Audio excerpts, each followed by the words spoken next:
Hii ni nchi pekee duniani ambayo mtu anatoka kukemea uovu anaadhibiwa. This is a high level ya impunity. Hii serikali inaipeleka nchi hii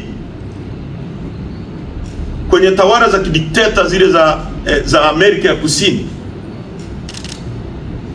Uliwahi kuona wapi? Kwani kanisa na misikiti kazi yake ni nini? Si ni kukataa maovu, ni kuhubiri ili watu waokoke waende mbinguni. Kuteka watu ni jambo jema, ni jambo la kimungu. Sio jambo la kimungu. Kuua watu, sheria zipo. Kama mtu anakosa, akamatwe, apelekwe polisi, apelekwe mahakamani, ndio wanachosema utawala wa sheria.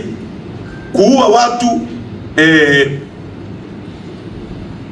kihuni, kidhalimu, kuchukua judgment ya kuua watu ni jambo la kimungu. Watu wanajipa majukumu ya kuua watu. Tunazungumza kuhusu Beni Sanane, ni zaidi ya miaka 4-5. Tunazungumza kuhusu Azori Gwanda, mwandishi wa habari mwenzenu.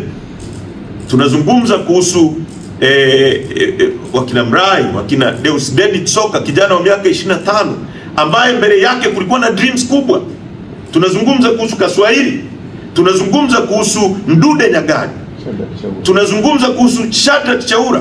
Tunazungumza kuhusu hata mjumbe wa mkutano mkuu wa CCM Bwana Daniel Chonchori amechukuliwa, watu wanatekwa. Leo askofu anatoka anakemea utekaji, anafungiwa kanisa, anaambiwa anafanya siasa. Utekaji sio siasa.